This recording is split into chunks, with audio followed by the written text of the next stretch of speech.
ಋಗ್ವೇದ ಮಂಡಲ 5 ಸೂಕ್ತ 51. ಸ್ವಸ್ತಿ ಪಂಥ ಮನುಚರೇಮ ಸೂರ್ಯ ಚಂದ್ರಮಸಾ ವಿವ ಪುನರ್ದದತಾಜ್ಞತಾ ಜಾನತಾ ಸಂಗಮೇ ಮಹಿ. ಸೂರ್ಯಚಂದ್ರರಂತೆ ಮಾಂಗಲಿಕ ಮಾರ್ಗದಲ್ಲಿ, ಮಾಂಗಲಿಕ ದಿಕ್ಕಿನಲ್ಲಿ ನಾವೆಲ್ಲರೂ ನಡೆಯೋಣ. ಈ ಮಂತ್ರದಿಂದ ಧ್ವನಿತವಾಗುವ ಸತ್ವಾಂಶವೇನೆಂದರೆ ಅದು ನಿಸ್ವಾರ್ಥತೆ. ಸೂರ್ಯ ಮತ್ತು ಚಂದ್ರ ಎಂಬಿ ತೇಜೋಪುಂಜಗಳು ಅನಾದಿ ಕಾಲದಿಂದಲೂ ನಿರಂತರವಾಗಿ ಬೆಳಗುತ್ತಿವೆ. ಈ ಪಥದಲ್ಲಿ ಮುನ್ನಡೆಯುವಾಗ ಈ ಕಾರ್ಯದಿಂದ ನಮಗೇನು ಎಂದು ಒಂದು ಬಾರಿಯೂ ಯೋಚಿಸದೆ ಕಾರ್ಯವನ್ನು ಸ್ಥಗಿತಗೊಳಿಸಿಲ್ಲ. ಮಾಡಬೇಕಾದ ಕೆಲಸವನ್ನು ಬಹಳ ಪ್ರೀತಿಯಿಂದ ನಿಷ್ಠೆಯಿಂದ ಮಾಡುತ್ತಿದ್ದಾರೆ. ತಮ್ಮ ಧರ್ಮವನ್ನು, ತಮ್ಮ ತನವನ್ನು ಎತ್ತಿ ಹಿಡಿದಿದ್ದಾರೆ. A very good morning to everyone present here. I welcome you all to Viveka Jagriti Samavesha 2014. Viveka Jagriti, the invigoration of wisdom. A flourishing society has for its people prudent individuals whose wisdom accounts for its progress.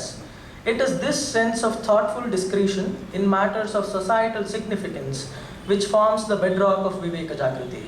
Viveka Jagriti is a movement driven by like-minded people to resuscitate inherent cultural values and to foster a positive social inclination among youth.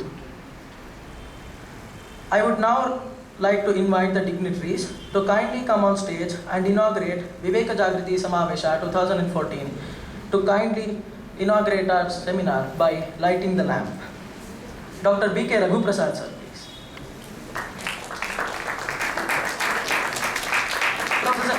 Professor K.V. Ganashyam.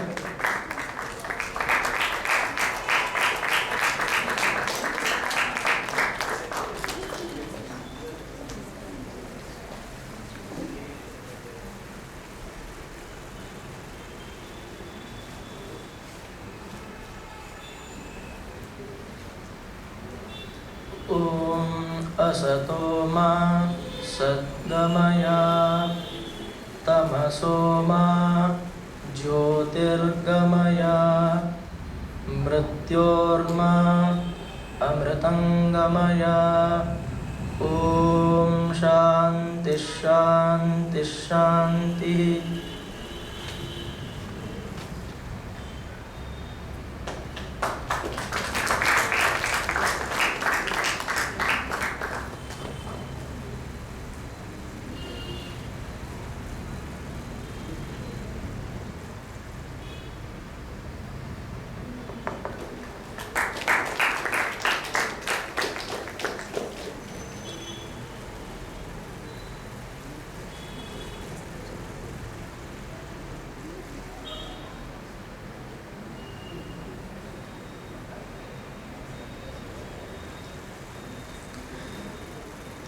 Now I would like to call on stage Vindhya Adiga and Sneha Chakrapani to sing the invocation song and seek the blessings of the Almighty.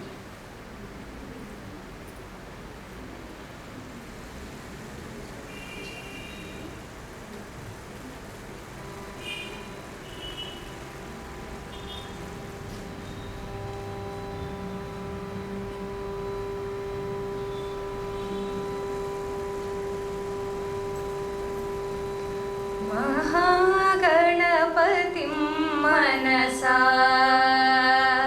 महागणपतिं मनसा स्मरामि महागणपतिं मनसा स्मरामि महागणपतिं मनसा स्मरामि महागणपतिं मनसा स्मरामि महागणपतिं मनसा स्मरामि महागणपतिं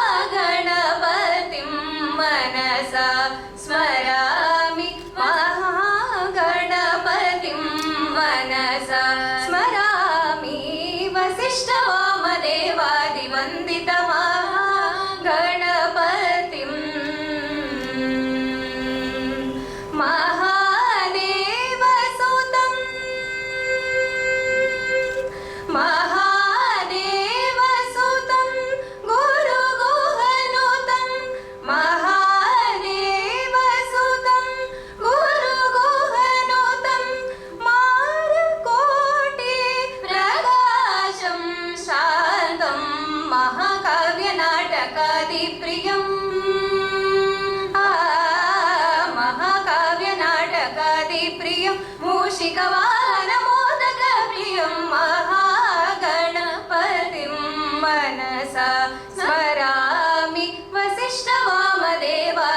वन्दितमा गणपतिम्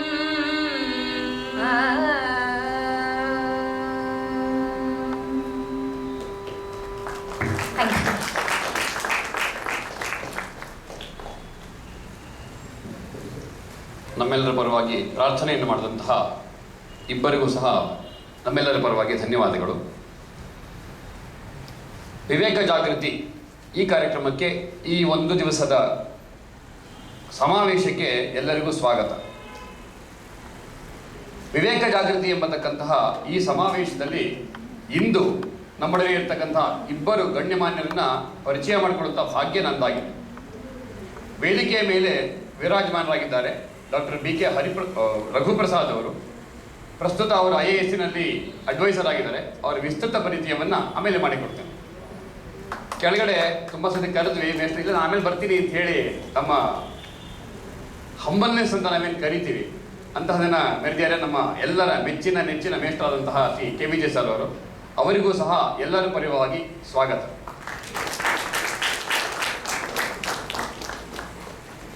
ಹೆಚ್ಚು ಸಮಯವನ್ನು ತಗೊಳ್ಳದೆ ಒಂದೇ ನಿಮಿಷದಲ್ಲಿ ಮುಗಿಸೋದು ಅಂತ ಅಂದ್ಕೊಂಡಿದ್ದೇನೆ. ವಿವೇಕ ಜಾಗೃತಿ ಎಂಬತಕ್ಕಂಥದ್ದು ಎಲ್ಲ ವಿದ್ಯಾರ್ಥಿಗಳು ಸೇರಿ ಮಾಡಿರತಕ್ಕಂತಹ ಒಂದು ಯೋಜನೆ. ವಿವೇಕ ಜಾಗೃತವಾಗಬೇಕು. ಜಾಗೃತವಾದಂತಹ ವಿವೇಕದಿಂದ ಸಾಕಷ್ಟು ಬದಲಾವಣೆಗಳಾಗಬೇಕು. ಆ ಬದಲಾವಣೆ ಆಂತರಂಗಿಕವಾಗಬೇಕು ಆಗಬೇಕು, ಬಾಹ್ಯವಾಗಿಯೂ ಆಗಬೇಕು ಎಂಬತಕ್ಕಂಥ ಅಪೇಕ್ಷೆ ಇಟ್ಕೊಂಡು ಒಂದಷ್ಟು ಜನ ವಿದ್ಯಾರ್ಥಿಗಳು ಹೋದ ವರ್ಷದಿಂದ ಇದೊಂದು ವ್ಯವಸ್ಥೆಗೆ ಕೈ ಜೋಡಿಸ್ಕೊಳ್ಳೋಣ ಸರ್ ಅಂತ ಹೇಳಿದ್ರು. ಅದಕ್ಕೋಸ್ಕರವಾಗಿ ವಿವೇಕ ಜಾಗೃತಿ 2013ರಲ್ಲಿ ಶುರುವಾಯಿತು. ಇದೇ ಜಾಗದಲ್ಲಿ 2 ದಿನಗಳ ಒಂದು ಸಮಾವೇಶವನ್ನು ಮಾಡಿದ್ವಿ. ಈ ಸಮಾವೇಶದಲ್ಲಿ 5-6 ಜನ 16 ಜನ ತುಂಬ ಚೆನ್ನಾಗಿ ಭಾಗವಹಿಸ್ತಾ ಇದ್ರು. ತುಂಬ ವಿಚಾರಗಳನ್ನು ತಿಳ್ಕೊಳ್ತಾ ಹೋದರು. ಆ ಕಾರ್ಯಕ್ರಮದ ಒಂದಷ್ಟು ಬಿಂದುಗಳನ್ನು ಹೇಳೋ ಪ್ರಯತ್ನ ಮಾಡ್ತೀನಿ. ಹೋದ ವರ್ಷ ಇದ್ದದ್ದು ವಿವೇಕ ಜಾಗೃತಿ ವಿವೇಕಾನಂದ ಪರವಾಗಿತ್ತು. ವಿವೇಕಾನಂದ 150ನೇ ವರ್ಷದ ಅಂಗದ ನಿಮಿತ್ತವಾಗಿ. ಅದಕ್ಕೋಸ್ಕರವಾಗಿ ಮೊದಲಿದ್ದದ್ದು ವಿವೇಕಾನಂದ ಅವರ ಜೀವನ ಮತ್ತು ಸಂದೇಶವೇನಿತ್ತು, ಭಾರತದ ಕೊಡುಗೆಗಳೇನು ಜಗತ್ತಿಗೆ ಎಂಬತಕ್ಕಂಥದ್ರ ಬಗ್ಗೆ, 21ನೇ ಶತಮಾನದಲ್ಲಿ ಒಬ್ಬ ಭಾರತೀಯ ಅಂದರೆ ಅವನ ಲಕ್ಷಣಗಳೇನು, ಅವನ ಗುಣ ಏನು, ವಾಟ್ ಆರ್ ದ ಫೀಚರ್ಸ್, ಇದ್ರ ಬಗ್ಗೆ ಒಬ್ಬರು ಚಿಂತನೆ ಮುಂದೆ ಇಟ್ಟರು. ಒಂದು ವಿಷವಸ್ತುದಲ್ಲಿ ನಾವೆಲ್ಲರೂ ಕೂಡ ಇದ್ದೇವೆ. ನಾವೆಲ್ಲ ಭಾಗವಹಿಸ್ತಾ ಇದ್ದೇವೋ ಸಿಕ್ಕಾಕೊಂಡಿದ್ದೇವೋ ಅನ್ನೋಂಥದ್ದು ಹೇಳೋಕ್ಕೋಸ್ಕರವಾಗಿ ಒಂದು ವಿಷಯ ಸರ್ಕಲ್ ವಿದ್ಯಾರ್ಥಿಗಳಿಂದಲೇ ಚಲಾಯಿಸಲ್ಪಟ್ಟಂತಹ ಒಂದು ಕಾರ್ಯಕ್ರಮ ಅದು. ಹಾಗೆಯೇ ಸ್ವಾಮಿ ವಿವೇಕಾನಂದರ ದೃಷ್ಟಿಯಲ್ಲಿ ಮಹಿಳೆ ಎಂದರೇನು, ಮಹಿಳೆಯ ಗುಣ ಏನಿರಬೇಕು ಅನ್ನೋದ್ರ ಬಗ್ಗೆ ಕೂಡ ಒಬ್ಬರು ವಿಚಾರ ಹೇಳಿದ್ರು. ಮೊದಲನೇ ದಿವಸದ ಕಾರ್ಯಕ್ರಮ. ಇನ್ನು 2ನೇ ದಿನದಲ್ಲಿದ್ದದ್ದು India's prospects in the developing world, ಆಧುನಿಕ ಕಾಲದಲ್ಲಿ ಭಾರತದ ಪಾತ್ರವೇನು ಜಗತ್ತಿಗೆ ಎಂಬತಕ್ಕಂಥದ್ದು, ಸೇವಾ ಎಂಬತಕ್ಕಂಥ ವಿಚಾರಕ್ಕೆ ಪ್ರಾಯೋಗಿಕವಾಗಿ ನಡೆಸೋದು ಹೇಗೆ ಜೀವನದಲ್ಲಿ, ಮೇಕಿಂಗ್ ಡೆಮಾಕ್ರಸಿ ವರ್ಕ್, ವಾಸ್ತವಕ್ಕೆ ಪ್ರಜಾಪ್ರಭುತ್ವ ನಡೆಸೋದು ಹೇಗೆ, ನಡೀತಾ ಇರೋದು ಹೇಗೆ ಅನ್ನೋದ್ರ ಬಗ್ಗೆ. ಆಮೇಲೆ ಡೆವಿಲ್ಸ್ ಅಡ್ವೊಕೇಟ್, ಒಂದು ವಿಚಾರಕ್ಕೆ ವಿರುದ್ಧವಾಗಿ ನಮ್ಮ ವಿದ್ಯಾರ್ಥಿ ಸಿಡಿದೇಳೋದು ಹೇಗೆ ಅನ್ನೋದ್ರ ಬಗ್ಗೆ ಒಬ್ಬರು ಶೋಧನೆ ಮಾಡ್ತಾ ಹೋದರು. ನಮ್ಮ ವಿದ್ಯಾರ್ಥಿ ಸಿಡಿದೇಳ್ತಾ ಹೋದರು. ಕೊನೆಯದಾಗಿದ್ದದ್ದು ಭಾರತೀಯ ಸಂಸ್ಕೃತಿ. ಇವತ್ತು ನಾವು ಗಣಪತಿಯಿಂದ ಶುರು ಮಾಡಿದ್ದೇವೆ. ನಾವು ಆ ಕಾರ್ಯಕ್ರಮವನ್ನು ಗಣೇಶನಿಂದ ಮುಗಿಸಿದ್ವಿ. ಜಗತ್ತಿನ ಅತ್ಯಂತ ಪ್ರಭಾವಿಗಳಲ್ಲಿ ಒಬ್ಬರಾದಂತಹ ಶತಾವಧಿ ಡಾಕ್ಟರ್ R ಗಣೇಶ್ ಅವರಲ್ಲಿ ತಗೊಂಡಿದ್ರು ಆ ಕಾರ್ಯಕ್ರಮವನ್ನು. ಭಾರತೀಯ ಸಂಸ್ಕೃತಿ ಅಂದರೆ ಏನು ಅನ್ನೋದನ್ನು ಪ್ರಶ್ನೋತ್ತರಗಳ ಮೂಲಕವಾಗಿ ವಿದ್ಯಾರ್ಥಿಗಳೆಲ್ಲರಿಗೂ ತುಂಬ ಮನದಟ್ಟು ಮಾಡಿಕೊಟ್ರು. ಅಂತಹ ಒಳ್ಳೆಯ ಕಾರ್ಯಕ್ರಮವನ್ನು ನಾವೆಲ್ಲರೂ ಕೂಡ ಹೋದ ವರ್ಷ ನಡೆಸಿದ್ವಿ. ಇದು 2 ದಿನಗಳ ಕಾರ್ಯಕ್ರಮ ಆಯಿತು. ಹಾಗೆ ತಿಂಗಳಿಗೂ ಒಂದೊಂದು ಯೋಜನೆ ಮಾಡಬೇಕು ಅಂತ ಹೇಳಿ ಎಲ್ಲ ಪರೀಕ್ಷೆಗಳ ನಡುವೆ ಕೂಡ ಬೇರೆ ಬೇರೆ ಡಿಸ್ಕಷನ್ ಫೋರಮ್ಗಳನ್ನು ಮಾಡಬೇಕು ಅಂತ ಅಂದ್ಕೊಂಡಿದ್ವಿ. ಬೇರೆ ಬೇರೆ ವಿಷಯಗಳು ಸಂಬಂಧಪಟ್ಟ ನಡೆದಿತ್ತು. India through the time 1, India through the time 2.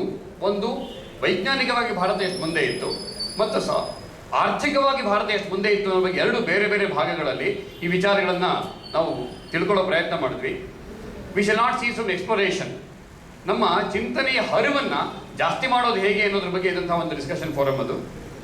India's political scenario, ಪ್ರಸ್ತುತ ಭಾರತದ ರಾಜಕೀಯ ಸ್ಥಿತಿಗತಿಗಳೇನಿವೆ ಅನ್ನೋದ್ರ ಬಗ್ಗೆ ಇದ್ದಂತಹ ಒಂದು ವಿಚಾರ. ಇಂಡಿಯನ್ ಎಲೆಕ್ಟ್ರಲ್ ಸಿಸ್ಟಮ್, ಪ್ರಜಾಪ್ರಭುತ್ವ ವ್ಯವಸ್ಥೆಯಲ್ಲಿ ಚುನಾವಣೆಗಳ ಪಾತ್ರ ಬಹಳ ವಿಶೇಷವಾದ್ದು, ಅವುಗಳ ಸ್ವರೂಪ ಏನು ಮತ್ತು ಭಾರತ ಭೂಪಟದ ದರ್ಶನ ಏನಾಗಬೇಕು ಅನ್ನೋದ್ರ ಬಗ್ಗೆ ಈ ಥರ ತುಂಬ ವಿಚಾರಗಳನ್ನು ನಾವು ಕಳೆದ ವರ್ಷ ಯೋಚನೆ ಮಾಡಿದ್ವಿ. ಈ ವರ್ಷದ ಆರಂಭ ಆಗ್ತಾ ಇರೋದು ಈ ವಿವೇಕ ಜಾಗೃತಿ ಸಮಾವೇಶದಿಂದ. ಇದಕ್ಕೆ ನಾವುಗಳೆಲ್ಲರೂ ಕೂಡ ಇಟ್ಕೊಂಡಿರ್ತಕ್ಕಂಥ ಹೆಸರು, ನಾವುಗಳು ಇಟ್ಟಿರ್ತಕ್ಕಂಥ ಹೆಸರು ಸೈನ್ಸ್ ಅಂಡ್ ಸೊಸೈಟಿ, ವಿಜ್ಞಾನ ಮತ್ತು ಸಮಾಜ ಎರಡೂ ಕೂಡ ಒಟ್ಟೊಟ್ಟಿಗೆ ಹೋಗಬೇಕು. ವಿಜ್ಞಾನ ನಾನು ಬೆಳೀತಾ ಹೋಗ್ತೀನಿ ಅಂತ ಅಂದ್ಕೊಳ್ಳೋದಾಗ್ಲಿ, ಸಮಾಜ ನಾನು ಬೆಳಿತೀನಿ ಅಂತ ಅನ್ಕೊಳ್ತಾ ಹೋಗೋದಾಗ್ಲಿ ಆಗಬಾರ್ದು. ಹಳೆಬೇರು ಹೊಸ ಚಿಗುರು ಎರಡು ಒಟ್ಟಿಗೆ ಇರಬೇಕು ಅನ್ನೋ ಅಪೇಕ್ಷೆಗೋಸ್ಕರವಾಗಿ ಇವತ್ತಿನ ಈ ವಿವೇಕ ಜಾಗೃತಿ ಕಾರ್ಯಕ್ರಮವನ್ನು ನಾವೆಲ್ಲರೂ ಕೂಡ ಹಾಕೊಳ್ತಾ ಇದ್ದೇವೆ. ಈ ಕಾರ್ಯಕ್ರಮದ ಈ ಸಮಾವೇಶದ ಮೊದಲನೇ ಕಾರ್ಯಕ್ರಮವಾಗಿ ನಮ್ಮ ಜೊತೆಯಲ್ಲಿರ್ತಕ್ಕಂಥ ಒಬ್ಬರು ಮಾನ್ಯರ ಪರಿಚಯವನ್ನು ಮಾಡ್ಕೊಳ್ಳೋ ಪ್ರಯತ್ನ ಮಾಡ್ತೀನಿ. ಶಬ್ದ ಸರಿಯಾಗಿದೆ, ಪ್ರಯತ್ನ ಮಾಡ್ತೀನಿ ಮಾತ್ರ ಅಂತ. ಯಾಕೆ ಅಂತ ಕೇಳಿದ್ರೆ, ನಮ್ಮ ಜೊತೆ ಇರ್ತಕ್ಕಂಥ ಡಾಕ್ಟರ್ ರಘುಪ್ರಸಾದ್ ಅವರು, ಡಾಕ್ಟರ್ BK ರಘುಪ್ರಸಾದ್ ಅವರು, ಅವ್ರ ಬಗ್ಗೆ ಎಷ್ಟೇ ಹೇಳಿದ್ರು ಕೂಡ ತುಂಬ ಕಡಿಮೆ ಅಂತ ನಮಗೆ ಅನ್ಸಕ್ಕೆ ಶುರುವಾಗುತ್ತೆ. ಅಷ್ಟರ ಮಟ್ಟಿನ ಸಾಧನೆಗಳನ್ನು ಮಾಡಿದ್ದಾರೆ ಅವರು. ಇದಕ್ಕೆ ಮುಂಚೆ he was a professor till 2011 July. He was a professor in Civil Engineering Department in Indian Institute of Science. He did his BE, he did his ME and his PhD, and every time he was a rank holder. When he did his BE, he was a 5th rank holder. When he did his ME, he was a 1st rank holder.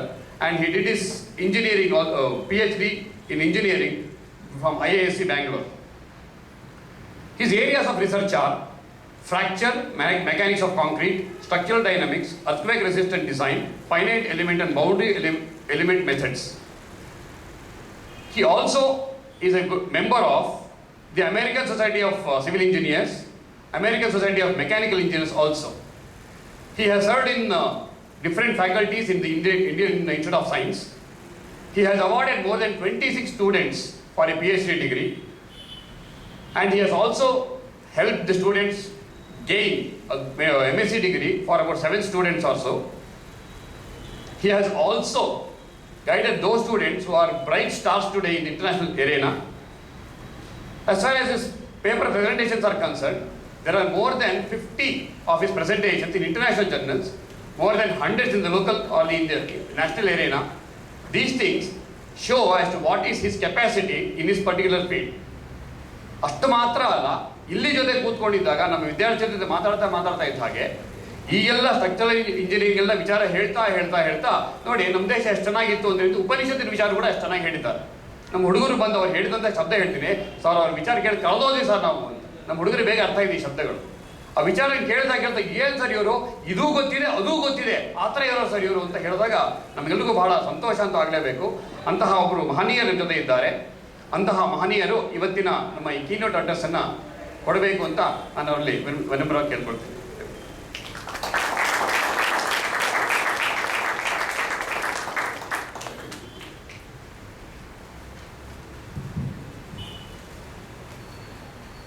Thank you,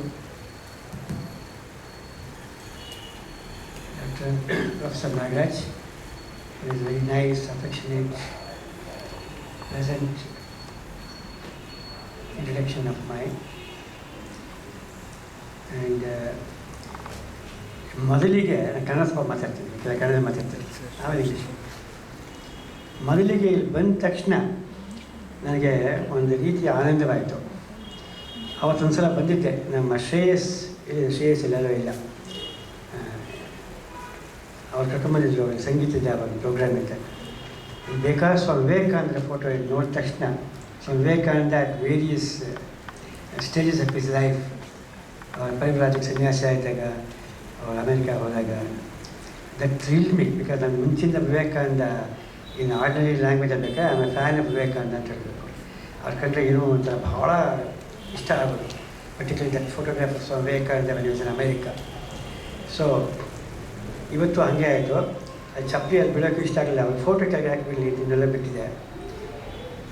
one thing to come with barefoot is a unique experience. ಯಾವ ಕಾನ್ಫರೆನ್ಸ್ಗೆ ಹೋದರೂ ನಾವು dress code ಏನೋ ಶೂಗಳು ಹಾಕಿ ಮಾತಾಡ್ತಾ ಇರ್ತೀವಿ. In fact ಎಷ್ಟೊತ್ತು ನಾನು ಲ್ಯಾಂಪ್ ಹಚ್ಚಬೇಕು ಅನ್ನೋವಾಗ ನಾನೇ ಶೂ ಮೆಲ್ಲಗೆ ಇಲ್ಲಿ ಬಿಚ್ಚಿಬಿಟ್ಟು ಹಚ್ಚಿದ್ದೀನಿ. ಬೇಕಾದ್ರೆ ಲ್ಯಾಂಪ್ ಹಚ್ಬೇಕಾದ್ರೆ ಶೂ ಹಾಕ್ಕೊಂಡು ಹಚ್ತಾರೆ ಎಷ್ಟೋ ಕಡೆ, which some I feel not correct.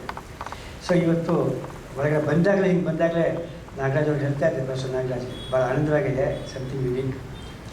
I feel myself blessed to be amongst you today in this wonderful, very peaceful and blissful gallery. ಈ ಬೂದ್ಗಡ್ಡಿಯ ವಾಸನೆಯಿಂದ ಹಿಡಿದು ಈ ವಾತಾವರಣ, ನಿಮ್ಮ ಜೊತೆ ಇರೋದು, ನಾಗರಾಜ್ ಅಂತವರು, ಘನಶ್ಯಾಮ್ ಅಂತ ಅವ್ರ ಜೊತೆ. ಇಟ್ ಹ್ಯಾಸ್ ಆ್ಯಕ್ಚುಲಿ ಜಾಗೃತಿ ನನಗಾಗಿದೆ ಈಗ. ನೀವುಗಳ lucky at this age getting this ಜಾಗೃತಿ. ನಾನು ಇವಾಗ ಎಲ್ಲ ರಿಟೈರ್ ಆದಮೇಲೆ ಇವಾಗ ಬರ್ತಾ ಇದ್ದೆ ಹೊರಗಡೆ, even nothing is late to learn in life ಅಂತ ಒಂದು ಭಾವನೆ ಬಂತು. And so I should thank profusely the committee members of this Jagriti, Viveka Jagriti, including Professor Nagaraj and others. Our names may ಗೊತ್ತಿಲ್ಲ. I will mention the name of Shreyas. Must have been instrumental in dragging me here, in bringing me here. ಪಾಪ ಅವರೇ ಬಂದು ಕರ್ಕೊಂಡ್ಬಂದರು. I thank all of them. Very profusely I thank ಎಲ್ಲರಿಗೂ ನನ್ನ ವಂದನೆಗಳು, ಹೃದಯಪೂರ್ವಕವಾದ ವಂದನೆಗಳು. ನಾವು ನಾನು ಏನು ಮಾತಾಡಬೇಕು ಅಂತ ನಂಗೆ ಗೊತ್ತಿರಲಿಲ್ಲ. ಭಾಳ ಸೈನ್ಸ್ ಮಾತಾಡಬೇಕಾ, ಬಿಕಾಸ್ ಇಲ್ಲ ಟಾಪಿಕ್ಸ್ ನೋಡಿತ್ತು. ಬಟ್ ಈಗ ನಾನು ಕೊಟ್ಟಿರೋ ಟೈಮು 9:55 ತನಕನೇ. ಬಟ್ ನಾನು ಶುರು ಮಾಡಿದ್ದೆ 10 ನಿಮಿಷ ಲೇಟು. ಸೊ 10 ನಿಮಿಷ ಲೇಟಾಗಿ ಹೋಗ್ತೀನಿ.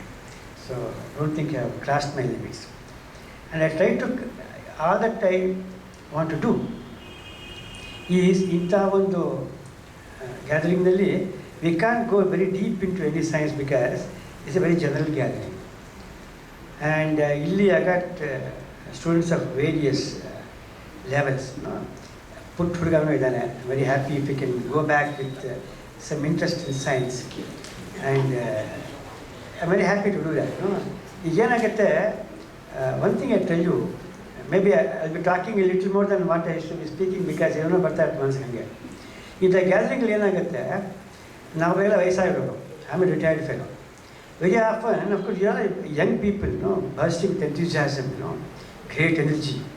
Vivekananda ಹೇಳ್ತಾರಲ್ಲ, I want young men of muscles of iron and nerves of steel, him a few of them I will remould the concrete. So ಆ ಥರ ಇಲ್ಲಿ ಎಲ್ಲಿ ನೋಡಿದ್ರು there so much of young spirit, energy.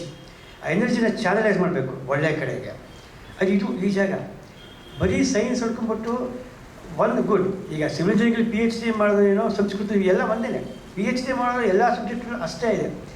ಇದು ಯಾಕೆ ನಮ್ಮ ಮನೇಲಿ ಇಂಜಿನಿಯರಿಂಗ್ ಹೋಗೋದು, ನಮ್ಮ ಪೇರೆಂಟ್ಸ್ ಆಗ್ಬಿಟ್ಟು IIT ಹೋಗಿ, ಯಾಕೆ ಅಂತಂದ್ರೆ ಅಲ್ಲಿ ಜಾಸ್ತಿ ದುಡ್ಡಿದೆ ಅಂತ, ಕೆರಿಯರ್ ಚೆನ್ನಾಗಿದೆ.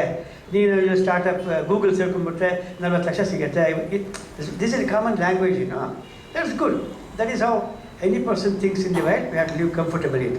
ಬಟ್ ಅದೇ ಇಟ್ಕೊಂಡ್ಬಿಟ್ಟು ಇದನ್ನೆಲ್ಲ ಮರ್ತು ಬಿಡ್ತೀವಿ. ಆಮೇಲೆ ವಿ ಬಿಕಮ್ ಟು ಮೆಟೀರಿಯಲಿಸ್ಟಿಕ್. ಅದು ಒಂದೇ ಆಗಿಬಿಡುತ್ತೆ. ಮೈಂಡು ಎಲ್ಲ ಹೊರಟು. ಮೈಂಡ್ ಭಾಳ ಸೂಕ್ಷ್ಮ. Mind is A very very very delicate instrument. ನಮ್ಮ ಮೈಂಡನ್ನು ದಿನ ನೋಡ್ತಾನೇ ಇರಬೇಕಂತೆ. ಮತ್ತು ಕನ್ನಡಿಯಲ್ಲಿ ನೋಡ್ಕೊಂಡು ನಮ್ಮ ಮುಖನ ಅದು ಯಾಕಡೆ ಹೋಗ್ತಾ ಇದೆ ಅಂತ, ಅದೆಲ್ಲೆಲ್ಲ ಹೋಗ್ತಾ ಇರುತ್ತದೋ ಎಸ್ ನಮ್ಗೆ ಗೊತ್ತೇ ಆಗಲ್ಲ ಎಲ್ಲ ಯಾಕಡೆ ಹೋಗುತ್ತೆ ಅಂತ, ವಿತೌಟ್ ಅವರ್ ಕಂಟ್ರೋಲ್. ಅದನ್ನು ನಾವು ಸರಿಯಾಗಿ ದಿನ ಒಂದೇ ಕಡೆ ಹೋಗ್ತಾ ಇದ್ದರೆ ಅದು ಒಂದು ಶ್ರೀರಾಮಕೃಷ್ಣ ಪರಮಹಂಸರು ದಿನ ಒಬ್ಬ ಯೋಗಿ ಇದ್ರಂತೆ, ನೋಡ್ತಾ ಇದ್ರಂತೆ. ದಿನ ಯೋಗಿ ಕೆಲಸ ಬೆಳಗ್ಗೆ ಬಂದುಬಿಟ್ಟು 2-3 ಕಾಪರ್ ಬೆಸಲ್ಲಿ ಇಟ್ಕೊಂಡಿದ್ರಂತೆ. ಚೆನ್ನಾಗಿ ಸುಮ್ಮನೆ ಉಜ್ಜೋದನ್ನು ಯಾವುದೋ ಒಂದು ಹುಣಸೆನೋ ಹಾಕ್ಬಿಟ್ಟು ನೀಟಾಗಿ ಒಟ್ಟಿಗೆ ಇಟ್ಬಿಡ್ತಿದ್ದಂತೆ 3. ಶ್ರೀರಾಮಕೃಷ್ಣ ಏನು ನೀನು ಯೋಗಿ ಆಗ್ಬಿಟ್ಟು ಇದನ್ನ ಪಾಠ ತೊಳಿತಾ ಅಂದರೆ, ನಾನು ನನ್ನ ಮೈಂಡಿಗೆ ತೊಳಿತಾ ಇದ್ದೀನಿ ದಿನ, ಹಿಂಗೆ ಹೊಳಿತಾ ಇರಬೇಕು ನನ್ನ ಮೈಂಡು ಅಂತ ನನ್ನ ಜ್ಞಾಪಕ ಬರುತ್ತೆ ಅಂತ ಅದೊಂದು ಹೇಳ್ತಾರೆ. ಅದು ನಮ್ಮ ಮೈಂಡ್ ದಿನ ತೊಳಿಬೇಕು. ಭಾರಿ ದೇಹ ಸ್ನಾನ ಮಾಡಬೇಕು, ಮೈಂಡು ಸ್ನಾನ ಮಾಡಬೇಕು. ಅದಕ್ಕೆ ಇದೆಲ್ಲ ಕಾರಣ. ದೇವರ ಜಪ, ವಿಷ್ಣು ಸಹಸ್ರನಾಮ, ವೇದ, ವಿಷ್ಣು ಹೋಗ್ಕೊಳ್ಳಿ. ಅದಕ್ಕೆ ಎಲ್ಲ ಹೋಗ್ಬಿಡ್ತಾ ಆಗಿಬಿಡಿ. ಆಮೇಲೆ ಸೊ ಇಂಥ ಕಡೆ ಬಂದರೆ ನಮ್ಗೆ ಏನಾಗುತ್ತೆ, ನಮ್ಮ ವಯಸ್ಸು ಕಡಿಮೆ ಆಗುತ್ತೆ. ಒಬ್ಬರೇ ಇದೆ, ವಯಸ್ಸಾಗುತ್ತೋ ಇನ್ನೇನು ಪ್ರಯೋಜನವಲ್ಲ ಯಾಕೆ ಅಂತ ಏನೋ ಒಂದು ಕೈಂಡ್ ಆಫ್ ಡಿಪ್ರೆಷನ್ ಇರುತ್ತಲ್ಲ. ಇನ್ಯಾರಿಗೂ ನಾವು ಇಂಥ ಕಡೆ ಬಂದು ಪರವಾಗಿಲ್ಲ, ನನ್ನ ವಯಸ್ಸು ಕಡಿಮೆ ಆಗಿದೆ ಅನ್ಸುತ್ತೆ ನಿಮ್ಮನ್ನು ನೋಡಿದ್ರೆ. So that's also kind of selfishness in many of the old people you see around you. Okay, so ಈಗ let me come to the topic. Before this I want to mention one more thing. ಈಗ very often you would have come across sustainable engineering, sustainable environment. ಈಗ waste management ಮೇಲೆ ಒಬ್ಬರು lecture ಕೊಡ್ತಾರಂತೆ. You find waste management ಮೇಲೂ engineering ಇದೆಯಾನೋ ಆಶ್ಚರ್ಯ. ಹಿಂದಕ್ಕೆ ಇಲ್ಲಿ ವೇಸ್ಟ್ ಎಲ್ಲ ಕಸ, ಅವ್ರು ಕನ್ಸರ್ವೆನ್ಸಿ ರೋಡ್ ಇರೋದು ಆಗಿನ ಕಾಲದಲ್ಲಿ. ಈಗ ಅದೆಲ್ಲ ಇಲ್ಲ. ಎವರಿ ರೋಡ್ನಲ್ಲಿ ಒಂದು ಚಿಕ್ಕ ಚಿಕ್ಕ ಅಲ್ಲೆಲ್ಲ ಎಷ್ಟು ಬಿಟ್ಟರೆ ಆಗೋಯ್ತು. ಅದಕ್ಕೇನು ಇಂಜಿನಿಯರಿಂಗ್ ಆಗಬೇಕಾದ್ರೆ ಕಸ ಎತ್ಕೊಂಡು ಹೋಗೋದಕ್ಕೆ. ಕಸ ಎತ್ಕೊಂಡು ಹೋಗಿದ್ರೆ most illiterate fellow will do that job. ಈಗ ವೇಸ್ಟ್ ಮ್ಯಾನೇಜ್ಮೆಂಟ್ ಅದು become a big engineering, become a big science. ಯಾಕೆ ಜಾಗ ಇಲ್ಲ. ಎಲ್ಲಿರುತ್ತೆ ಈ ವೇಸ್ಟ್ನ? ಯಾವ ಥರ ವೇಸ್ಟ್ ಅದು? ಸಾಲಿಡ್ ವೇಸ್ಟಾ, ಲಿಕ್ವಿಡ್ ವೇಸ್ಟಾ, ಹೆಜಾರ್ಡಸ್ ವೇಸ್ಟಾ, ನಾನ್ ಹೆಜಾರ್ಡಸ್ ವೇಸ್ಟಾ? ಇದು ಬೇರೆ ಬಂದ್ಬಿಟ್ಟು ಅದಕ್ಕೆಲ್ಲ ಕೆಮಿಸ್ಟ್ರಿ ಇದೆ, ಅದು ಫಿಸಿಕ್ಸ್ ಇದೆ, ಅದನ್ನ ಡಂಪ್ ಮಾಡ್ತೀರಾ. ಆ ಡಂಪ್ ಮಾಡಿದ್ರೆ ಅದು ಏನಾಗುತ್ತೆ, ಅದ್ರ ಮೇಲೆ ನಾವು ಬಿಲ್ಡಿಂಗ್ ಕಟ್ಬೋದಾ? ಈಗ ನೀವು ಡೆಲ್ಲಿಗೆ ಹೋದರೆ, ನಾಯ್ಡಾಯಿಂದ ಹೋದರೆ ದೊಡ್ಡ ಬೆಟ್ಟ ಕಾಣುತ್ತೆ. ಅದು ಬೆಟ್ಟ ಅಂತ ಯಾರು ಕೇಳಿ, ಅಲ್ಲ ಸರ್ ಅದು ಇರೋ ಡೆಲ್ಲಿ ವೇಸ್ಟೆಲ್ಲ ಇಲ್ಲಿದೆ ಅಂತ. ಡೆಲ್ಲಿ ವೇಸ್ಟ್ ಎಷ್ಟು ದೂರಕ್ಕೆ ಯಾವುದೋ ದೊಡ್ಡ ಬೆಟ್ಟ ಥರ ಕಾಣ್ತದೆ. ಆ ಬೆಟ್ಟ ಈ could be A dangerous thing because ಯಾವಾಗಲೂ ಒಂದು ಸ್ಲೈಡ್ ಆಗುತ್ತೆ. ಅದು ಸಾಯಿಲ್ ಮೆಕ್ಯಾನಿಕ್ಸ್ ಓದಬೇಕು ನೀವು. ಈ ಥರ ವೇಸ್ಟು ಮೆಟೀರಿಯಲ್ಲು ಪ್ರಾಪರ್ಟೀಸು ಯಾವಾಗ ಸ್ಲೈಡ್ ಆಗುತ್ತೆ, ಮಳೆ ಬಂದರೆ ಬಿದ್ದರೆ ಏನಾಗುತ್ತೆ ಪಕ್ಕದ ಬಿಲ್ಡಿಂಗ್ಗೆ, ಇದೊಂದು science. So waste management has become big science. So everything has become science, our living has become science. So we need to think about that. So but ಎಲ್ಲ ಕಡೆ ನೀವು ಓದಿರ್ತೀರ. ಈಗ ಟಾಪಿಕ್ ಆಫ್ ರಿಸರ್ಚ್ ಈ ಸಸ್ಟೈನಬಲ್ ಇಂಜಿನಿಯರಿಂಗ್, ಸಸ್ಟೈನಬಲ್ ಎನ್ವೈರ್ಮೆಂಟ್. ಅಂದರೆ ಯಾವುದು ಜಾಸ್ತಿ ದಿವಸ ಇರುತ್ತೆ. ಸೊ ಎನರ್ಜಿ ಕನ್ಸರ್ವ್ ಮಾಡಬೇಕು, you have to conserve energy, because energy is something which you cannot get always unless you get sun's energy. That's very difficult. ಅದು tap ಮಾಡೋದು. ಈಗ ನಮ್ಮ ಪೆಟ್ರೋಲ್ ರಿಸರ್ವ್ಸು ಎಲ್ಲ ಕಾರ್ಬನ್ ಎಮಿಷನ್ ಜಾಸ್ತಿ ಆಗುತ್ತೆ. ಕಾರ್ಬನ್ ಜಾಸ್ತಿ ಆದರೆ ಎನ್ವೈರ್ಮೆಂಟ್ ಸ್ಪಾಯ್ಲ್ ಆಗುತ್ತೆ. ಸೊ ಲೆಸ್ ಪೆಟ್ರೋಲ್ ಯೂಸ್ ಮಾಡಿ ಅಂತಾರೆ. ಎನರ್ಜಿನಲ್ಲಿ ಕಾರ್ಬನ್ ಬರ್ನ್ ಮಾಡಬೇಡಿ, ಕೋಲ್ ಬರ್ನ್ ಮಾಡಬೇಡಿ ಅಂತಾರೆ. They say don't do all this. Then how to get energy? ಅದಕ್ಕೆ ಇನ್ನೇನು ಇದೆ, ಸಿಮೆಂಟ್ ಕಡಿಮೆ ಯೂಸ್ ಮಾಡಿ ಬಿಲ್ಡಿಂಗಲ್ಲಿ ಅಂತ. ದಿಸ್ ಎ ನ್ಯೂ ಟಾಪಿಕ್ ನಾವು, to use less cement. You don't use cement at all. Other concrete building, geopolymer concrete. You don't use any cement at all. Cement ಯಾಕೆ use ಮಾಡಬಾರ್ದು? ಸಿಮೆಂಟ್ಲಿ ಜಾಸ್ತಿ ಕೋಲ್ ಬರ್ನ್ ಮಾಡ್ತಾರೆ ಟು ಮ್ಯಾನುಫ್ಯಾಕ್ಚರ್ ಸಿಮೆಂಟ್. ಕೋಲ್ burn ಮಾಡಿ ಅಷ್ಟೊಂದು ಕೋಲು ಕಾರ್ಬನ್ ಡೈಆಕ್ಸೈಡ್ ಅಟ್ಮಾಸ್ಫಿಯರ್ಗೆ ಹೋಗುತ್ತೆ. ಅಷ್ಟೊಂದು ಓಝೋನ್ ಲೇಯರು ಹೋಲ್ಸ್ ಆಗುತ್ತಂತೆ. ಅದು ಎನ್ವೈರ್ಮೆಂಟ್ ಚೇಂಜ್ ಆಗುತ್ತೆ, ಕ್ಲೈಮೇಟ್ ಎಫೆಕ್ಟ್ ಆಗುತ್ತೆ. So there is a lot of research going on climate change, how climate change is affected by the environment and how it affects the environment. These are things happening. Now, ಇದೇ ಥರ ನಾವು ಸುಮ್ಮನೆ ಒಂದು general brain storm ಸೆಷನಲ್ಲಿ ಬೇಕಷ್ಟು ಮಾತಾಡ್ಬೋದು. Say that could be enough for a keynote address. Still I want to impress something from my. So I forgot one thing. Sustainability ಅಂತ ಅನ್ನುವಾಗ ಯಾಕೆ ಅದು ಹೇಳಿದೆ ಅಂತಂದರೆ, ಈ ಜಾಗೃತಿ, ವಿವೇಕ್ ಜಾಗೃತಿ, what it is doing is trying to encourage sustainable environment. ಹೆಂಗೆ? ಬಿಕಾಸ್ ನಾವು we are coming back, bringing back all that Upanishad Vedas, that feeling of all this. ಇವಾಗ ಗಣಪತಿದು ಇನ್ವೊಕೇಶನ್ ಆಗಿ ಇದೆಲ್ಲ ನಮ್ಮಲ್ಲಿ ಈ ಜಾಗೃತಿ ಬರ್ತಲ್ಲ. That mind is sustain. To sustain the mind ಅಂದರೆ to control the mind, to keep the mind at the same level. Don't spend the mind too much. ನಾವು ಇರೋದು ಏನಾಗುತ್ತೆ, ಇರೋ ಆಸೆಗಳನ್ನ ಬೇಗ ತೀರ್ಸ್ಕೊಂಬೋಣ ಅಂತ ಎಲ್ಲ ಫಾಸ್ಟ್ ಲೈಫ್ ಅಂತಾರಲ್ಲ, ಎಲ್ಲ ಮನೆ ಸತ್ಕೊಂಡ್ಬಿಟ್ರೆ ಆವಾಗಲೇ mind becomes totally empty. So what is required is to sustain that mind, sustain our culture, sustain our own spiritual growth. That is sustainability.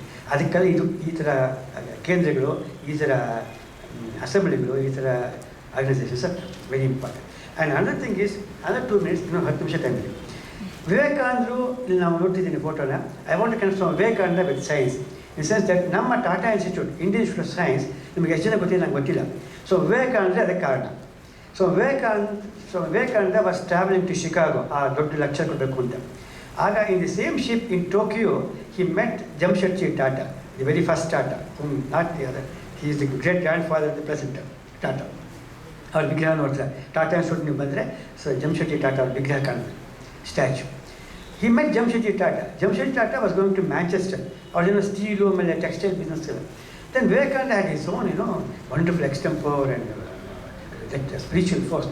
He said to Tata, what is the use of all that money you have?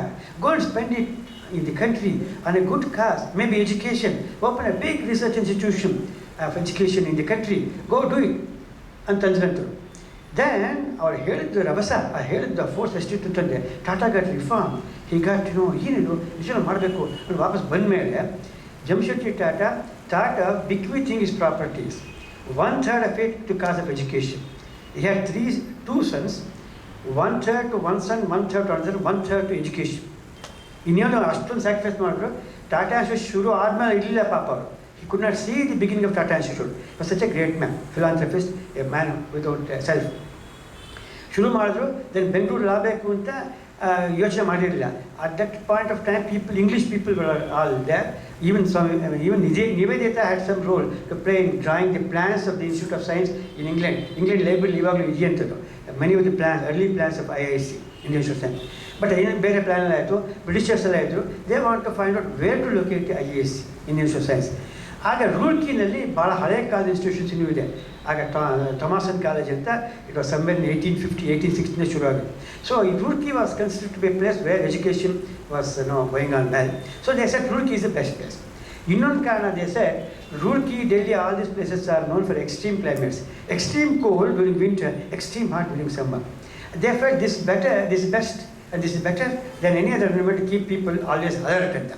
ಅದು ಅತಿ ಚಳಿ ಆದರೂ ನೀವು ಜಾಸ್ತಿ ನಿದ್ದೆ ಮಾಡೋಕ್ಕಾಗಲ್ಲ, ಅತಿ ಸೆಕೆ ಆದರೂ ನೀವು ಜಾಸ್ತಿ ಏನು ಮಾಡ್ತೀರಾ ಅಂತ. Bangalore it is very comfortable, ಭಾಳ ಆರಾಮಾಗಿರ್ತೀವಿ. ಬೆಂಗಳೂರು ಥರ ವೆದರ್ ಎಲ್ಲೂ ಸಿಗಲ್ಲ ಇಂಡಿಯಾದಲ್ಲಿ. ಈವನ್ ಕ್ಯಾಲಿಫೋರ್ನಿಯಲ್ಲೂ ಇಷ್ಟು ಚೆನ್ನಾಗಿಲ್ಲ weather. C N R Rao, sir C Raman, Bengaluru is the best place in world ಅಂತ ಹೇಳಿದೆ. ಈ ಮೇಲೆ ಆರಾಮಾಗಿ ಚೆನ್ನಾಗಿ ನೀಟಾಗಿ ದೋಸೆ ಎಲ್ಲ ತಿಳ್ಕೊಂಬಿಟ್ಟು ಆರಾಮಾಗಿ ನಿದ್ದೆ ಮಾಡೋಕ್ಕೆ ಫಸ್ಟ್ ಕ್ಲಾಸಾಗಿ ಇರ್ತೀವಿ. ಸೊ ಇಲ್ಲಿ ಎಷ್ಟೋ ಸಲ ಓದೋದು ಕಷ್ಟ ಅಂತ ಕಾಣ್ತಾ, I am not very sure, but still people will also feel very comfortable. Then IAS Bengaluru ಇರಬೇಕಾ ಅಂತ ಯೋಚನೆ ಇತ್ತಂತೆ. ಬಟ್ ಬೆಂಗಳೂರು ಎಲ್ಲಿ ಅಷ್ಟು ದೊಡ್ಡ ಲ್ಯಾಂಡ್ ಬೇಕಲ್ಲ, 360 or 370 acres ಆಫ್ ಲ್ಯಾಂಡ್. ಆಗ ಕೃಷ್ಣರಾಜ ಒಡೆಯರ್ ಆಗ ಇನ್ನೂ ಚಿಕ್ಕ ಹುಡುಗರಾಗಿದ್ರು, ಅಬೌಟ್ 16-17, ಅವ್ರಿಗಿನ್ನೂ ರಾಜ್ಯ ಕೊಟ್ಟಿರಲಿಲ್ಲ. His mother was the acting queen, that acting, ಅವ್ರ ತಂದೆ ಇರಲಿಲ್ಲ. ಆಗ ಶೀಫೆಲ್ ಈ ಥರ ಒಂದು ಕಾಸಿನ ಬೇಕಾದ್ರೆ ನಾವು ಲ್ಯಾಂಡ್ ಕೊಡೋಣ ಅಂತ. The entire land which U C in IAC now is about 360-370 acres, maybe nearly 400 acres was given away as gift to this cause, to Tata. So ಇದರಲ್ಲಿ 3 ಜನ ಋಷಿಗಳಿದ್ದಾರೆ ಟಾಟಾ ಇನ್ಸ್ಟಿಟ್ಯೂಟ್ನಲ್ಲಿ. ನಾನು ಒಂದು ಸ್ವಾಮಿ ವಿವೇಕಾನಂದರು, ಅವ್ರ ಏರಿಯಾ ಅದು. ಜಮ್ಶೆಡ್ಡಿ ಟಾಟಾನು ರಾಜ ಋಷಿ ಇರ್ಬೋದು, ಬಿಕಾಸ್ ಅಷ್ಟೊಂದು ತಮ್ಮದೇ ಅಲ್ಲ, ಅದು ಕಡಿಮೆ ಇವಾಗ ಅದು. ಈ earn so much of money, gave away that much money without even seeing that is going to happen. And third ಋಷಿ ವಾಸ್ ರಾಜ ಋಷಿ, Krishnaraja Wodeyar. So the Shri Krishna they, ಅದಕ್ಕೆ ಟಾಟಾ ಒಳಗಡೆ ಹೋದರೆ ಇವನು ಯು ಇನ್ಸ್ಪೈರ್, ಅದು ಒಳಗಡೆ ಹೋದರೆ ಏನೋ ಒಂದು ಫೀಲಿಂಗ್ ಬರುತ್ತೆ, ನನಗೆ ಬರ್ತದೆ. ಹಾಗೆ ನೀನು ದಿನ ಅಂತ ಮನೆ ದಿನ ಇಷ್ಟು ಏನು ಮಾಡ್ತೀಯ ಅಂತಾರೆ, ಅವು ಗೋಡೆ ಮುಟ್ಬಿಟ್ಬಿಟ್ಟು ಏನೋ ಖುಷಿ ಮನೆ ಅವ್ರ ಚೆನ್ನಾಗಿ ಇದೆ ಮಾಡೋದು. Okay, with these small things about that I would like under 5 minutes of my time to tell you I felt like the title is let me come back to the title. Now, to make it more interesting, to suit this audience, I want to say how much we know of physics, chemistry and mathematics. ಇಲ್ಲಿ ನಮ್ಮ professor chemistry ನೋಡಿದ್ದಾರೆ, ಆಮೇಲೆ mathematics ಇಲ್ಲ ಇರ್ಬೋದು ಬೇಕಾದ್ರೆ, physics, ಈ 3 ಇದೆ ಇಂಜಿನಿಯರಿಂಗಲ್ಲಿ. ಅದು ತಿಳ್ಕೊಬೇಕು ನಾವು. There's so much of application of that. Engineering is something which is practical, useful to the society. Physics, chemistry and mathematics, they have come under the realm of pure science. Therefore, I'm trying to connect, ಈಗ for example I am showing this Rome as a building, Colosseum ಅಂತಾರೆ. ಇದು ಅರ್ಧ ಮುರಿದೋಗಿದೆ, it is half broken. But still, it's very strong, it's intact. People have done a lot of research. ಇದು ಹೆಂಗೆ ಇಷ್ಟೊಂದು ಶಕ್ತಿ ಇದೆ ಜಾಯಿಂಟ್ಸ್ಗೆ. Joint ಅಂದರೆ ಕಲ್ಲು ಮೇಲೆ ಕಲ್ಲು ಇಟ್ಬಿಟ್ಟು ಯು ಮೇಕ್ ಸಮ್ ಜಾಯಿಂಟ್ಸ್. ಅದನ್ನು ಈಗಿನ ಕಾಲ ಸಿಮೆಂಟ್ ಮಾಸ್ಟರ್ ಜಾಯಿಂಟ್ ಅಂತೀವಿ. ಆಗಿನ ಹಿಂದೆ ಸ್ವಲ್ಪ ಹಿಂದೆ ಲೈನ್ ಮಾಸ್ಟರ್ ಅಂತ ಇದ್ರು. ಇದು ಯಾವ ಮಾಸ್ಟರ್? ಲೈನ್ ಮಾಸ್ಟರ್ ಆಗಿನ ಕಾಲದಲ್ಲಿ ಅದೆಲ್ಲ ಎಷ್ಟೋ 2000 ವರ್ಷ ಇದೆ. ಹೇಗೆ ಮಾಡಿದ್ರು ಅದು? Even today top scientist in the world have taken a few small samples of this joint and done research to find out the chemical composition of that. But they have not been able to still come to that. So we are talking, I'm talking about that. Okay, next. So ಅದರಲ್ಲಿ ಏನಾಗುತ್ತೆ ಅಂದರೆ, I took this topic for research. ಇದರಲ್ಲಿ molecular dynamics ಅಂತ ಬರುತ್ತೆ. And molecular dynamics ಅಂತಂದರೆ molecules, of course ಇವರು expert ಇದ್ದಾರೆ, ನಾನು ಜಾಸ್ತಿ ಹೇಳೋಲ್ಲ, ನಮಗಂತ ಕೆಮಿಸ್ಟ್ರಿ ಜಾಸ್ತಿ ಕೊಟ್ಟರೆ ಸುಮಾರು ಇದು ಗೊತ್ತು. ಮಾಲಿಕ್ಯೂಲ್ಸು, ಆ್ಯಟಮ್ಸು ಅದೆಲ್ಲ ಭಾಳ ಬೇಸಿಕ್ ಫಿಸಿಕ್ಸು, ಕೆಮಿಸ್ಟ್ರಿನೂ ಬರುತ್ತೆ. ಸೊ ಇಲ್ಲಿ ನಾವು ವೆರಿ ಸ್ಮಾಲ್ ಪಾರ್ಟಿಕಲ್ನ ಇಲ್ಲಿ ಮಾಲಿಕ್ಯೂಲ್ ಅಂತೀವಿ ಇಂಜಿನಿಯರಿಂಗ್. ಇಲ್ಲಿ ನಾವೇನು ಮಾಡ್ತಿದ್ದೀವಿ ಅಂತಂದರೆ, molecules how they intact with each other, how is the bonding force. If U C anything intact, ಈಗ ನಿಮ್ಮ ಕುರ್ಚಿ ಕೂತಿದ್ದೀರಾ, ಇಸ್ ಬ್ಯೂಟಿಫುಲ್ ಇಂಟ್ಯಾಕ್ಟ್, ಅದೇನು ಮುರಿದಿಲ್ಲ. ಅದು the force between the atoms are the molecules or the small particles. They are so strong, the forces are so strong, the atomic forces, the intermolecular forces. You can call them, they are loose terms which you use in engineering. They are so strong that you are not able to break. Fraction andre, when you can break that force, it is fraction. So people have tried to find out what kind of force are there between the two particles. ಮುಂದೆ ಕೊಡಿ. ಇದು ನಾನು concrete ಮೇಲೆ ಮಾತಾಡ್ತಾ ಇದ್ದೀನಿ, ಯಾಕಂದರೆ this is one of the very ordinary mundane things you find. ಈ concrete ಅಂದರೆ ಎಲ್ಲರಿಗೂ ತಮಾಷೆ ಇದು. ಈಗ ಸಿವಿಲ್ ಇಂಜಿನಿಯರಿಂಗ್ ಅಂದರೆ ಅದಕ್ಕೆ ಜನ ಯಾರು ಬೇಕಾದ್ರೂ ಕಾಂಟ್ರಾಕ್ಟ್ ಆಗ್ಬೋದು, ಯಾರು ಬೇಕಾದ್ರೂ ಮೇಸ್ತ್ರಿ ಆಗ್ಬೋದು. ಯಾಕೆಂತಂದರೆ ವಾಟ್ ಈಸ್ ಕಾಂಕ್ರೀಟ್ ನಮ್ಮಲ್ಲಿ ನನಗೂ ಹೇಳ್ಕೊಡ್ತಾರೆ, ನಮ್ಮ ತಾಯಿ ಅಥವಾ ನಮ್ಮ ಮಿಸಸ್ಸು. ಇದನ್ನು ಜಾಸ್ತಿ ಚೆನ್ನಾಗಿ ಸ್ಟಂಚ್ ಮಾಡ್ತದೆ ಹಾಕೋಣ ಕಾಂಕ್ರೀಟು, ಸ್ವಲ್ಪ ನೀರು ಕಡಿಮೆ ಹಾಕಬೇಕು ಅಂತಾರೆ, ಅದು ನೀರು ಜಾಸ್ತಿ ಹಾಕೋಣ ಕಲಿಸಿ ಇದೆಲ್ಲ. ಯಾಕೆಂದರೆ ಮನೆ ಅವ್ರು ಹಿಟ್ಟು ಕಲಿಸಿ ಅಭ್ಯಾಸ, ಸೊ ನೀರು ಜಾಸ್ತಿ ಆದರೆ ಇದಾಗುತ್ತೆ, ಚಪಾತಿ ಆಗಲ್ಲ. ಇದರಲ್ಲಿ ಏನಿದೆಯಲ್ಲ ಇದೇ ಕಾನ್ಸೆಪ್ಟ್ ಅನ್ಕೊಂಡ್ಬಿಡ್ತಾರೆ ಅವರು. ಸೊ ಇಷ್ಟೇ ಕಣ ಅದು ಜಾಸ್ತಿಯಾಗಿ ಅವನಿಗೆ ಅಂತಾರೆ, ಅವರಿಗೆ ತಾವೇ ಡಿಶ್ ತುಂಬಿಡ್ತಾರೆ. By the time I come back, ನಾನು ಭಾರಿ ಎಕ್ಸ್ಪರ್ಟ್ ಬಂದರೆ ಅವರೇ ದೇವರ್ ಟೇಕನ್ ಡಿಶನ್ ಕಾಂಕ್ರೀಟ್ ಎಲ್ಲ ಹಾಕ್ಬಿಟ್ಟಿರ್ತಾರೆ. ಏನು ಮಾಡ್ತಾರೆ, ಒಂದು ಸಿಮೆಂಟ್ ಹಾಕ್ಬಿಡ್ತಾರೆ, ಜಲ್ಲಿ ಒಂದು ಸ್ಯಾಂಡು, ಆಮೇಲೆ ನೀರು ಹಾಕ್ಬಿಟ್ರೆ ಅದು ಕಾಂಕ್ರೀಟ್ ಹಾಕ್ಬಿಡುತ್ತೆ, ಆಮೇಲೆ ಗಟ್ಟಿ ಆಗುತ್ತೆ. ಈಗ you find 80 story buildings, even 100 story buildings, 120 in America. In India also 80 story building ಬಾಂಬೆಲಿ ಬರ್ತಾ ಇದೆ. ಅಲ್ಲಿ ಕಾಂಕ್ರೀಟ್ನ ಪಂಪ್ ಮಾಡ್ತಾರೆ. You would have seen that ಈ ಮೊಬೈಲ್ ಮಿಕ್ಸರ್ಸ್ ಅಂತಿದೆಯಲ್ಲ, ಅದರಿಂದ ದೇ ಪಂಪ್ ಕಾಂಕ್ರೀಟ್. ಅಂದರೆ ಕಾಂಕ್ರೀಟ್ ಪಂಪ್ ಮಾಡಬೇಕಾದ್ರೆ it should be in the form of a liquid. So ಈಗ ಏನು ಒಂದು ತಮಾಷೆ ಅಂತಂದರೆ, a liquid form of concrete which can be pumped will finally become a solid like rock. Now this I want to create this nice catchy subject. A liquid becomes a solid and becomes, and under ordinary circumstances, ಇದಕ್ಕೆ just pressure ಆಗ್ತಿಲ್ಲ, temperature ಏನು ಮಾಡ್ತಿಲ್ಲ, ಕೆಳಗಿನ temperature ಇಲ್ಲ, ಏನು temperature ಇಲ್ಲ, ಸುಮ್ಮನೆ ತಂಪಾದ ತಾನೇ ಸಾಲ್ಟೇ ಬರುತ್ತೆ. All because of chemistry, hydration of concrete and hydration of cement particle. So ಅದಾಗುತ್ತೆ. So this is the latest science. Pumping concrete to any height you want, ಅದು ಹರ್ಕೊಂಡು ಹೋಗುತ್ತೆ ನೀರು ಥರ. ಹಿಂದೆ ಆ ಥರ ಆಗಬೇಕಾದ್ರೆ ಬರೀ ನೀರು ಹಾಕ್ಬಿಟ್ಟು ಅದು ನಮ್ಮನೆ ಕೆಲಸ ಕಡಿಮೆ ಆಗಲಿ ಅಂತ ಈ ಮೆಸ್ಸು ಸುಮ್ಮನೆ ನೀರು 0.5 ವಾಟರ್ ಸಿಮೆಂಟ್ ರೇಷಿಯೋ ಹೋಗ್ಬಿಟ್ರೆ ಅದು ಸುಮ್ಮನೆ ಹರಿತಾ ಇರುತ್ತೆ. ಆವಾಗ ಏನಾಗುತ್ತೆ, ದಿ ಕಾನ್ಸೆಪ್ಟ್ ದೇನ್ ಈಸ್ ನೀರು ಜಾಸ್ತಿ ಹಾಕಿದ್ರೆ ಸ್ಟ್ರೆಂತ್ ಕಡಿಮೆ ಆಗಿಬಿಡುತ್ತೆ, ಆ ಕಾಂಕ್ರೀಟು ಕ್ರ್ಯಾಕ್ ಆಗಿಬಿಡುತ್ತೆ, ಆ ಕಾಂಕ್ರೀಟ್ ಕೊಲಾಪ್ಸ್ ಆಗ್ಬೋದು. ಎಷ್ಟೋ ಬಿಲ್ಡಿಂಗ್ ಕೊಲಾಪ್ಸ್ ಆಗ್ತದೆ ಕೇಳ್ತೀವಲ್ಲ ಪೇಪರ್ದಲ್ಲಿ, ಈ ಥರ ಎಲ್ಲ ಮಾಡಿರ್ತಾರೆ. ಬಟ್ ಇವಾಗ no we have a technique, all because of chemistry. Okay, we add certain super plasticizers, we add certain other additives to make concrete look like liquid, flow like liquid, but not losing its strength. We don't use more water. Water ಜಾಸ್ತಿ ಹಾಕಿದ್ರೆ ಬಂದು problem ಅಲ್ಲಿ. Without adding more water, we can still make concrete look like liquid, flow like liquid, and we can pump it. Then it becomes solid. So this is the latest which has happened in civil engineering for making like concrete. ಅದನ್ನು study ಮಾಡೋಕ್ಕೆ molecular dynamics use ಮಾಡಿದ್ದಾರೆ. ಅದು ಏನಾಗುತ್ತೆ chemistry ಇದೆ. Next one. So ಇದೆಲ್ಲ you find maybe I can go here. ಇದನ್ನು publicity use ಮಾಡ್ತೀವಿ. ಅದಕ್ಕೆ ಲೆನಾರ್ಡ್ ಜೋನ್ಸ್ ಪೊಟೆನ್ಷಿಯಲ್ ಅಂತ ಅದು ನಿಮಗೆ ಬರ್ತಿರ್ಬೋದಿಲ್ಲ.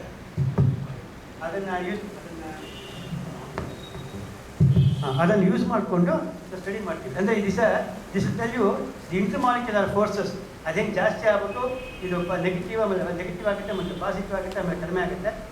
Then the particles. ಇದನ್ನು ಫೇಮಸ್ ಲೆನಾರ್ಡ್ ಜೋನ್ಸ್ ಪೊಟೆನ್ಷಿಯಲ್ ಅಂತ. ಇದನ್ನು ತೊಗೊಂಡು ಒಂದು ಪೈಲಟ್ ಮೆಥಡ್ ಇದೆ, ಅದು ತೊಗೊಂಡು ಫೋರ್ಸ್ನೆಲ್ಲ ಹಾಕ್ಕೊಂಡು we try to understand what are the forces try to find the concrete particles ಇದೆ.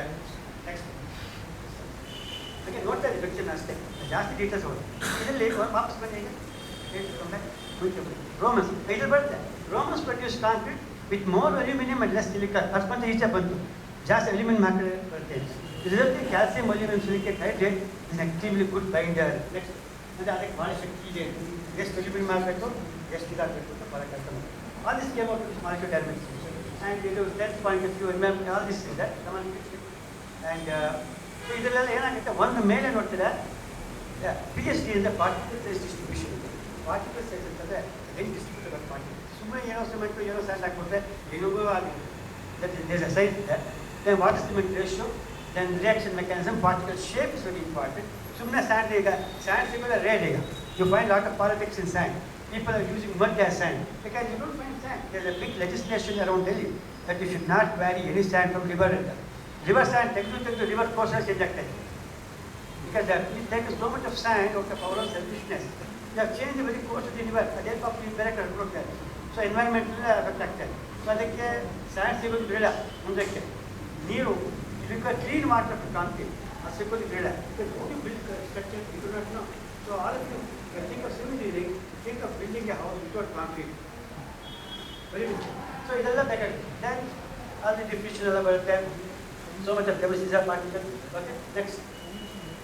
And all this ಬೇಕಾಗಿದೆ. ಇದೆಲ್ಲ ಬೇಕಾಗಿದೆ. This mathematics is important. We show you so much of mathematics in this. You require the diameter of the particle, the surface area of the particle, and what the content there, the mole balance ಅಂತ ಬರುತ್ತೆ. ಅದನ್ನು ಆ equation ತೊಗೊಂಡು ನಾನು chemistry question ಕೇಳಿ ಆಮೇಲೆ ಜಾಸ್ತಿ ಬೇಕಾಗಿದೆ. ಅದು ತೊಗೊಂಡು ನಾನು type to get the forces in that. Next and single part ಇದೆಲ್ಲ ನಾವೇನು ಮಾಡ್ತಿದ್ದೀವಿ ಮಾರ್ಕ್ನಲ್ಲಿ ಈ ವೆಟ್ ಇಸ್ ಡಿಫಿಕಲ್ಟ್ ಟು ಮಾಡಿ all the particle. One particle we ಮಾಡಿ take understand what is happening, then we extend to all the particle. Then this force distribution ಹಂಗೆ ಇದೆಲ್ಲ this a picture model is not the actual picture. The actual picture that you have to put what the scanning electron microscope SEM. How you will get exactly. This is the force distribution. So this is a 3D view of how do you model it for our analysis. Then these are the various equations we get. Come on next. But the molecular value and phase fraction are not necessary. I'm just only giving you just a view, just glance. Then all these are there. Come on next. Now here ಒಂದು ಇಷ್ಟೆಲ್ಲ study ಮಾಡ್ತೀವಿ. Wall effect ಅಂತೀವಿ. Wall effect ಅಂದರೆ ಒಂದು ಅಗ್ರಿಗೇಟಿಗೆ cement particle, and particle ಹತ್ತಿರ cement particle ಇದ್ದರೆ ಏನಾಗುತ್ತೆ, ದೂರ ಹೋದರೆ ಏನಾಗುತ್ತೆ, ಎಷ್ಟು ಪಾರ್ಟಿಕಲ್ಸ್ ಇದ್ದರೆ ಎಷ್ಟು. ಈಗ ಜಾಸ್ತಿ ಸಿಮೆಂಟ್ ಹಾಕಿದ್ರೆ sand particle very sanded, very cemented. ಕಡಿಮೆ ಹಾಕಿದ್ರೆ ದೂರ ಆಗುತ್ತೆ. What is optimum content of cement to make it good? Okay. So all these we found the various properties, interface hatra, very close to that this interface. Stone particle very close to it. What is strength? Strength is very, very poor, very close to the ligand. Like the surface interfaces. But the two are just like. So there's a very that producing molecule. ಆಮೇಲೆ ಕಲ್ಪೂಷನ್ ಮಾಡ್ತೀವಿ ಅದರ ಕಡೆ. So ಇದನ್ನು ಅದಾದಮೇಲೆ ಇನ್ನೊಂದು ಮಾಡ್ತಾರೆ size effect. ಇದೊಂದು ತಮಾಷೆ ಹೇಳ್ತೀನಿ. ಇದೊಂದು 5 ನಿಮಿಷ ಹೇಳಕ್ಕೆ ಜಸ್ಟ್ ಕಮ್ ಅಗೈನ್. ಈಗ ಫಿಸಿಕ್ಸ್ ಇದು ಕೆಮಿಸ್ಟ್ರಿ ಹೇಳಿದೆ, ಅದು ಕೊಂಚ ಮ್ಯಾಥಮೆಟಿಕ್ಸ್ ಇದೆ. Because the mathematics which you saw, we found some chemistry there. I'm trying to say that how much of chemistry is there, how much of maths is there in content. Also engineering. ಈಗ I tell you how much of physics is. It's a size effect. ಈ size effect ಇಷ್ಟೋ details ಬರೋದಿದೆ ಗೊತ್ತಾಗ್ತದೆ. ಇದು ಇಷ್ಟಿದೆ. ಇದೇನಾಗುತ್ತೆ ಅಂತಂದರೆ ಇಲ್ಲಿ ನೋಡ್ತಾ ಇದ್ದೀರಾ ನೀವು, ಇಲ್ಲಿ ಡಿ ಅಂತ ಒಂದಿದೆ ಹಾರ್ಸಾಂಟಲ್ Axis. Like D is nothing but the size of D. Anything, the size of anything. ಮೇಲೆ ಸಿಗ್ಮಾ ಎ ನ್ಯೂ, ಸಿಗ್ಮಾ ಅಂತ ಬರುತ್ತೆ. The symbol is called sigma. And as a stress for failure. So what you see here is stress for failure, and this is the size. And the size ಜಾಸ್ತಿ ಆಗ್ತಾ ಆಗ್ತಾ stress for failure ಕಡಿಮೆ ಆಗ್ತಾ ಇದೆ. ಅಂದರೆ these are all the experimental points. This is an average graph. ಅಂದರೆ ನೀವು equation and mathematics. Equation has number of points are there. You have to finally find the mean of all the points. To get a law, you get this law from all the points. ಸುಮ್ಮನೆ ಹಾಗೆ points ಇದೆ, you will not understand. ಇದು ಜಾಸ್ತಿ ಆಗ್ತಾ ಇದೆ, ಕಡಿಮೆ ಆಗ್ತಾ ಇದೆ. ಇದಕ್ಕೊಂದು ಲಾ ಇದೆ. There's a theory. You take the mean and find the distance, the coefficient of variation ಎಲ್ಲ ತಗೊಂಡು ಮಿನಿಮೈಸ್ ಮಾಡ್ತೀವಿ. And the difference between any point and the curve should be a minimum. Then that is a right curve. That is the mathematics here, algebra there. So ಅದನ್ನು ಮಾಡಿ we got this curve. People have been getting this curve, and the person who came out with this curve hasn't reached it. But much before all this, we did not get this kind of a behavior earlier. But people knew this. ಯಾವಾಗ even person like Galileo, long back, he found out that as size increases, strength decreases. And he predicted the tallest tree can never be taller than 360 feet. ಅದು ಯಾಕೆಂತಂದರೆ tree ಜಾಸ್ತಿ ಹೋಗ್ತಾ ಹೋಗ್ತಾ ಅದಕ್ಕೆ wind force ಜಾಸ್ತಿ ಆಗ್ತದೆ. ಗಾಳಿ wind pushes as it is more exposure to wind.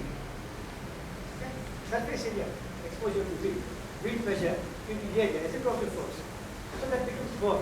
It's like a cantilever. ಮೇಲೆ ಜಾಸ್ತಿ ಫೋರ್ಸ್ ಆಗ್ತದೆ, ಜಾಸ್ತಿ ವಾಲ್ಕೊಳ್ಳೋದು. ಸೊ ಬಿದ್ದೋಗೋದು ಜಾಸ್ತಿ.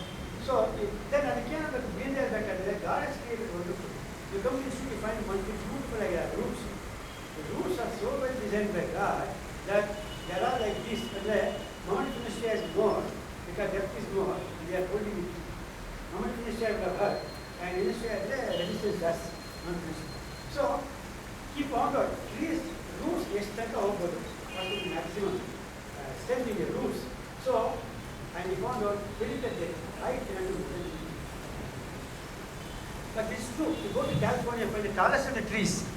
California bridge at the night, that is the famous bridge, suspension bridge. Okay? Ali, you find that around the and there's nice, beautiful, natural forest there. You go there, you find very tall trees. Jagana mutta, but the trees height hakidre is around 250 feet, 300 feet, not more than. So Galileo was right, and that is beginning of the size of it. You know that as size becomes more, there is a critical scale. When people found out the bones of human beings, for example, an elephant has a bone of certain size. A squirrel has a bone of certain size. The squirrel can jump across. One tree can jump on the squirrel. It can from one rooftop to another rooftop, a squirrel can jump. Squirrel may even fall. The lizard sometimes falls in our house. ಅದಕ್ಕೇನು ಮುಗಿಯಲ್ಲ. ಅದರಲ್ಲೂ ಒಂದು force ಸಿಕ್ಕಿರುತ್ತೆ. They won't break because of the size effect. The size is very small. Squirrel size is very small. Then an elephant, huge. ಅದಕ್ಕೆ ಗೆಡ್ಡೆ operation ಸಿದ್ಧ ಮಾಡೋದು. A small pit. ಅದು ಬಿಟ್ಬಿಟ್ಟು ಹೇಳೋಕ್ಕಾಗಲ್ಲ. ಗೆಡ್ಡೆ operation elephant will break their legs and make it fall even by a small. For example, a heavier person, a thinner person, the footballers, they are mostly very thin people. you are seeing this recent FIFA, the football match. They are all very thin people, and their strength is mostly in the legs, not the mass above that very small. So even if they fall, the energy, again I get a strain energy. Energy is what? Distance into force. Force into distance. The force of falling into distance is the energy. That energy comes into the body because of moving. When you fall down, you give some support. That energy will go through the bones, and every bone has certain strain energy to completely break. And that being the same, because human bone has the same property, larger people will spend more because large means mass is more, weight is more, so energy is spent is more. That much energy has to be spent to your bone, so bone breaks. So thinner people when they fall, they are less likely to have their fracture, in fracture. So heavy people are. So this is size effect. So like that, the moment this happened, Leonardo da Vinci came out later, longer, how many years? Then he came out longer the chain, weaker it is.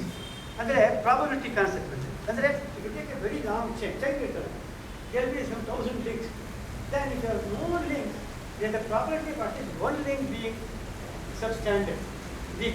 If one link fails, the whole chain. So longer the chain, the probability of it will be weaker.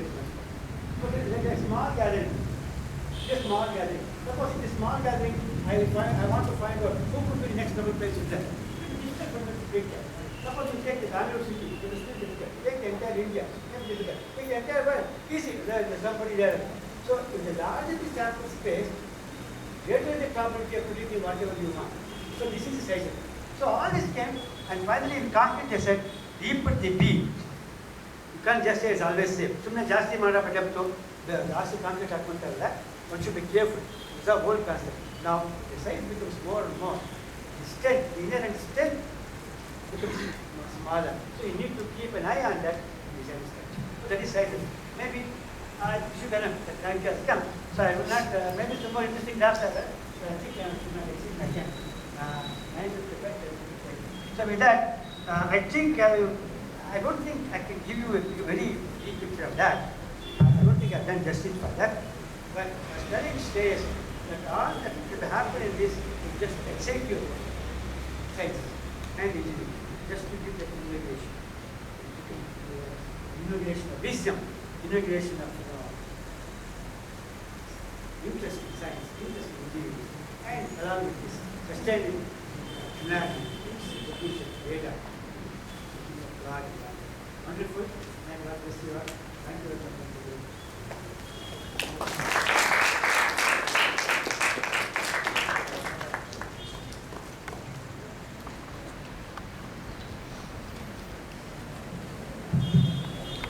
Thank you, sir, for that enlightening yet amusing talk.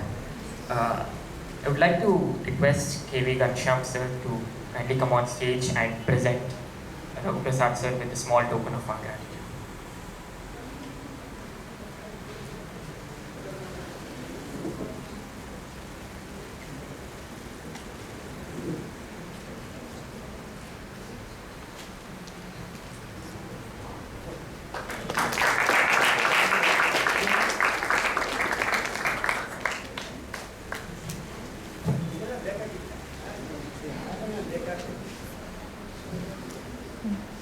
Thanks.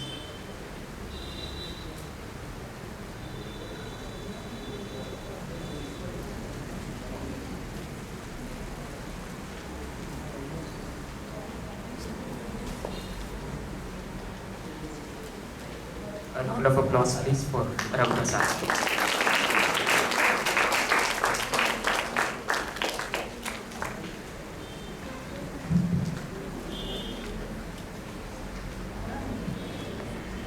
ಈಗ ಎರಡನೇ ಅವಧಿ ಶುರುವಾಗ್ತಾ ಇದೆ.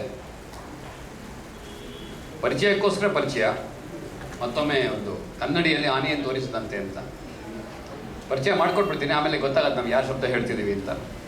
Professor K.V. Ghanshyam ಅವರು ಹುಟ್ಟಿದ್ದು 1947ನೇ ಇಸ್ವಿ, ಸ್ವಾತಂತ್ರ್ಯ ಪ್ರಾಪ್ತಿಯಲ್ಲಿಯೇ. SSLC, PUC, BSc, MSc ಎಲ್ಲದಲ್ಲೂ ಕೂಡ first class. PUC ಮತ್ತು BSc ಎರಡು ಕೂಡ ನ್ಯಾಷನಲ್ ಕಾಲೇಜಲ್ಲಿ ಮುಗಿಸಿದ್ದು. H. ನರಸಿಂಹಯ್ಯ ಅವರ ವಿದ್ಯಾರ್ಥಿ ಆಗಿದ್ದವರು ಇವರು. 68ರಿಂದ 2002ನೇ ಇಸ್ವಿಯ ತನಕ ನ್ಯಾಷನಲ್ ಕಾಲೇಜಿನಲ್ಲಿ ಕೆಮಿಸ್ಟ್ರಿ ಪ್ರೊಫೆಸರ್ ಆಗಿದ್ದರು, ರೀಡರ್ ಆಗಿದ್ದರು, ಹೆಡ್ ಆಫ್ ದ ಡಿಪಾರ್ಟ್ಮೆಂಟ್ ಆಗಿದ್ದರು.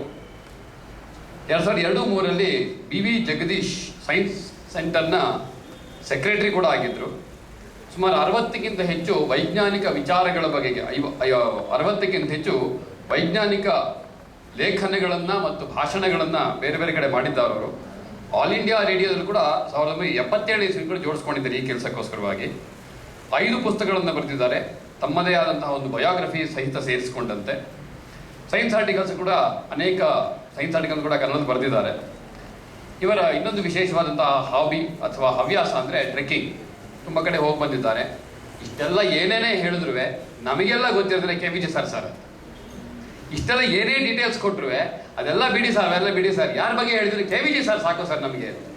ಅಷ್ಟರ ಮಟ್ಟಿಗೆ ಎಲ್ಲ ವಿದ್ಯಾರ್ಥಿಗಳ ಮನಸ್ಸಿನಲ್ಲಿ ಚಿರಪರಿಚಿತರಾಗಿರ್ತಕ್ಕಂತಹ ಶ್ರೀ KV ಘನಶ್ಯಾಮ್ ಅವರು ವೇದಿಕೆಗೆ ಬರಬೇಕು, ತಮ್ಮ ವಿಚಾರವನ್ನು ನಮಗೆಲ್ಲರೂ ತಿಳಿಸ್ಕೊಡ್ಬೇಕು ಅಂತ ಎಲ್ಲರ ಪರವಾಗಿ ನಾನು ಕೂಡ ಕೇಳ್ಕೊಳ್ತೀನಿ. ದಯವಿಟ್ಟು.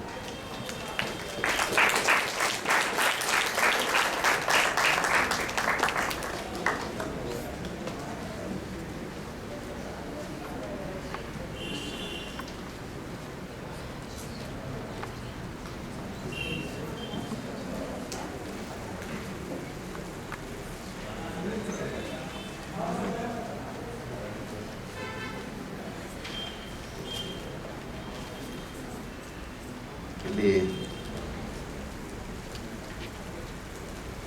ನೆರೆದಿರುವಂಥ ಅಥವಾ ಒಂದು ಕಡೆ ಬಂದಿರುವಂಥ ಯುವ ಜನರೇ, ಪ್ರೊಫೆಸರ್ ನಾಗರಾಜ್ ಅವರೇ, ಡಾಕ್ಟರ್, ಪ್ರೊಫೆಸರ್, ಹಿಂದೆ ಏನೇನು ಕರೀಬಹುದು, ರಘುಪ್ರಸಾದ್ ಅವರೇ,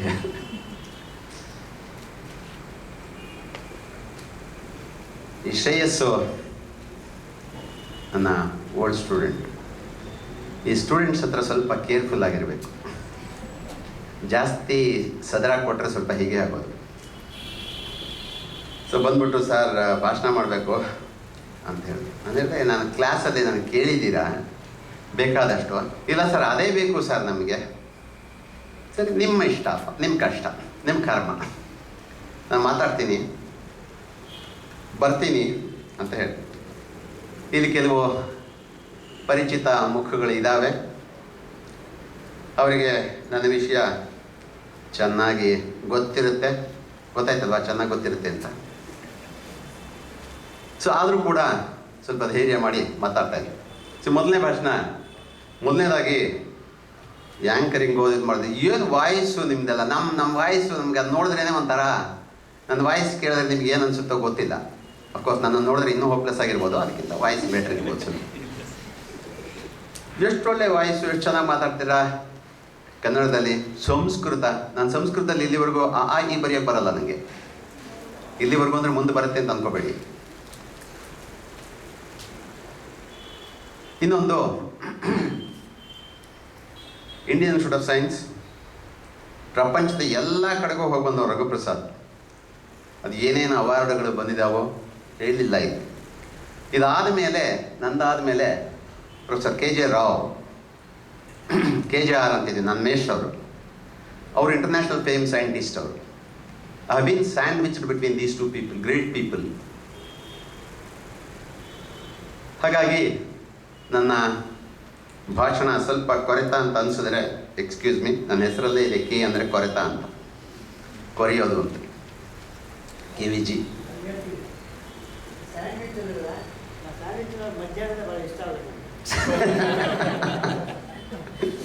ಅದಕ್ಕೆ ಇಂಟೆಲಿಜೆಂಟ್ ಅಂತ ಹೇಳಿದ್ದವರು ಇನ್ಸ್ಟಿಟ್ಯೂಟ್ನವರು.